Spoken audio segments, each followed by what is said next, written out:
Hello everyone, in this video we are going to talk about measurements, unit systems and the conversion process between one system and another. Let's start.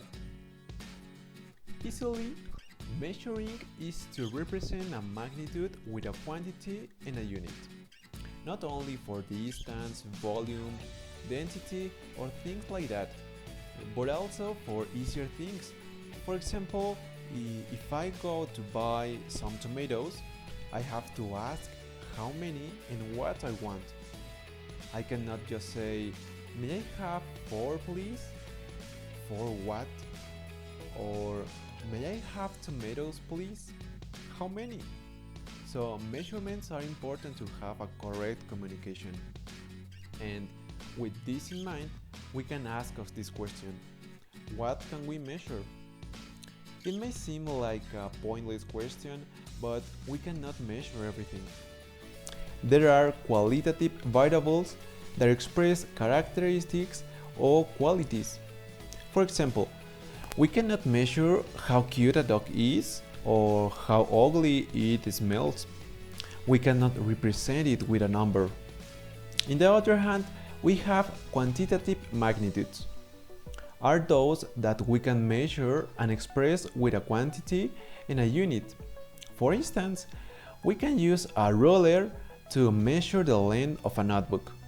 We can use a timer to check who is the fastest runner.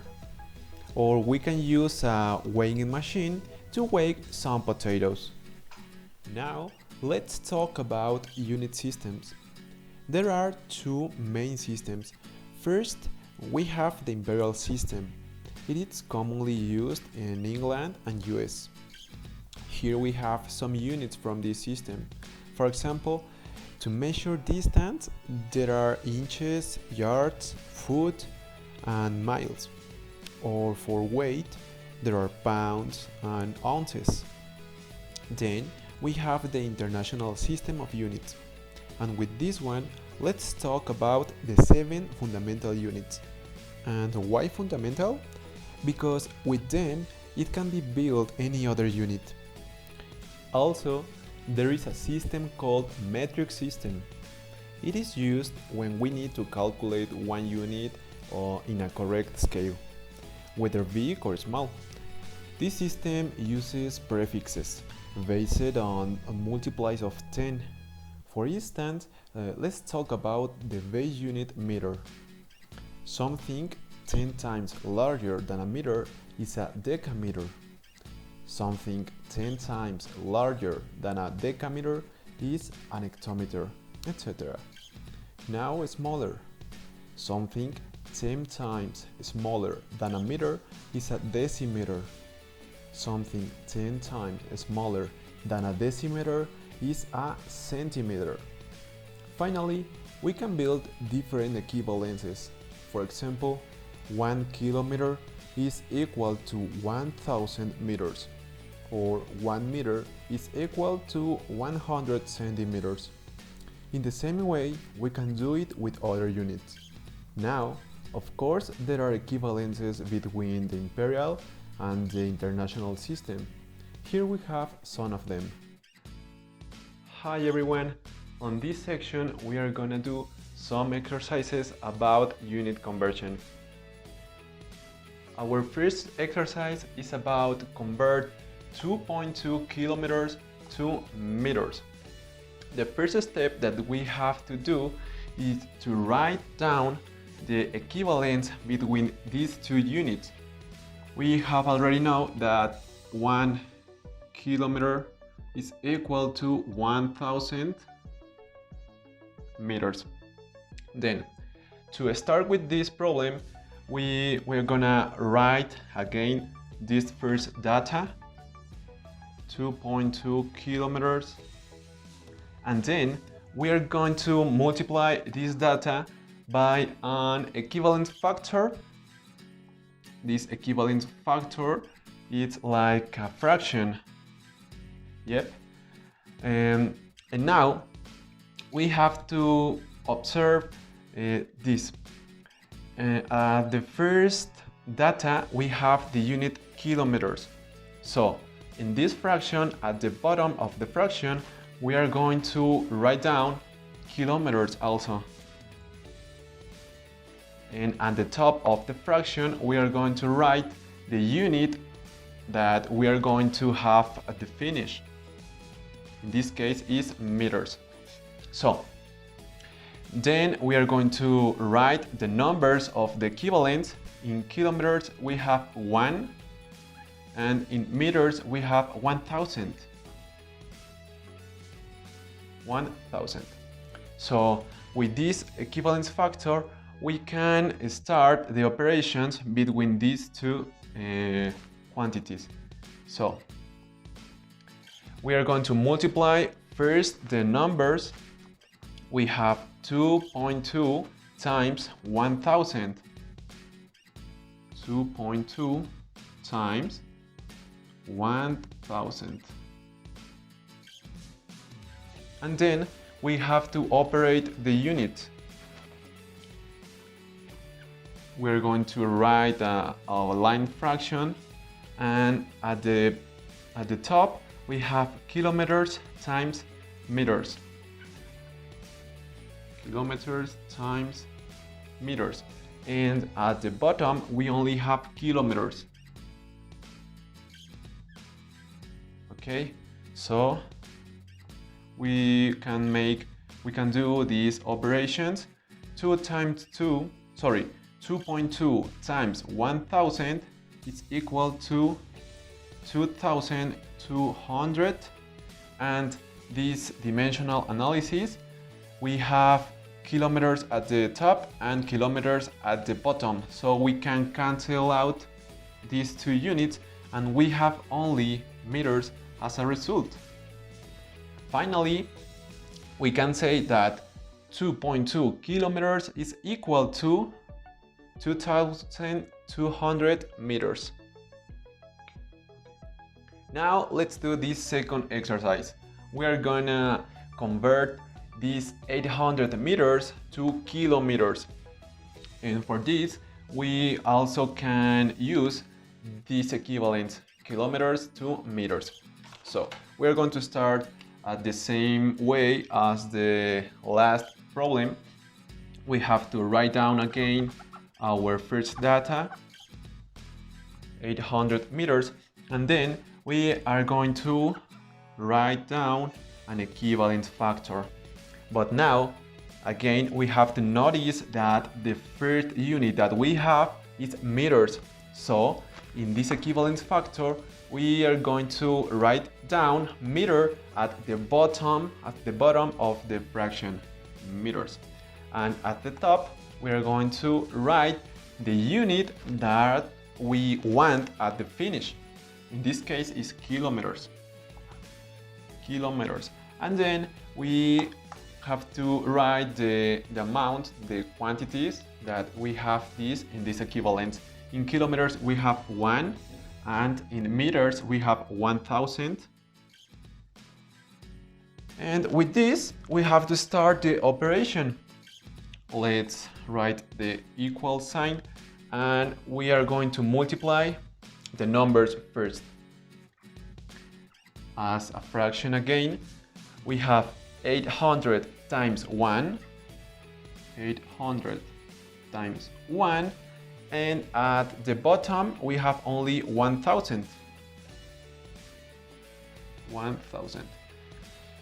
Now the unit dimensional analysis. At the bottom, at the top we have meters times kilometers. Meters times kilometers, and at the bottom only we have meters. We continue here, and this operation is easy. 800 times 1 is only 800. Any number multiplied by 1 is the same number. Now 800 by 1 is equal to 800, but that divided by 1000 is equal to 0.8. Yep. And with the unit we have the same like the last problem. we have meters at the top, meters at the bottom, and we can cancel out these units. Only we have at finish kilometers. Yeah, so we have finished this problem. We can say that 800 meters is equal to 0.8 kilometers.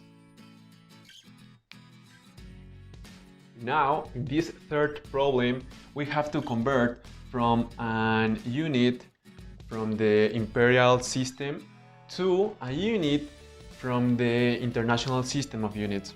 Foot to meters. In the video, we have a table with some equivalence factor. We have this data. 1 foot is equal to 30.48 centimeters. But we have meters at the finish, so we have to write the equivalence between centimeters and meters. We have 1 meter is equal to 100 centimeters. So we are going to proceed in the next way. First, we have to write down our first data at the same time, 10 foot, and then we have to write this equivalence factor. We write the fraction, and we observe that we have a foot as a first unit, so foot should be at the bottom of the fraction, and we have in the equivalent centimeters, so centimeters should be at the top of the fraction. And then we have to write the quantities in the respective unit. In foot we have 1, in centimeters we have 30.48, 48. And then we are going to write another equivalence factor, this one. So we can have at the finish the unit meters. Now we have centimeters at the top. In the next fraction we are going to write centimeters at the bottom. And the final unit that we want is meters, so we write it at the top. And then we're going to write these quantities. In meters we have 1, and in centimeters we have 100. And now we have written these two equivalence factors, so we can start the operations. Let's start with the numbers again. We have this first fraction, 10 times 30.48. We have to write this, 30.48.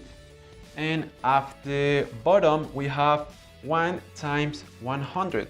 That's equal to 100. And that. With the units, we have foot times centimeters times meters. So we write that, foot times centimeters times meters. I hope you can see this. And in the bottom, at the bottom, we have foot times centimeters. So foot times centimeters. Let's continue here. Let's do this operation. 10 times 30.48 is equal to 304.8, and we have to divide by 100. Yep. And with the units we have at the top foot and centimeters, and at the bottom we have also foot and centimeters. So we're going to cancel out these two units, and finally we are going to obtain meters. Yeah. And this is equal to 304.8 divided by 100. So when we divide by 100, we can only move this point to the left the number of the zeros that we have. In this case, we have 2 zeros, so we can move this point two places to the left. So we have 2 places, 3.048 meters. And this is the final result. We can say that 10 foot are equal to 3.048 meters.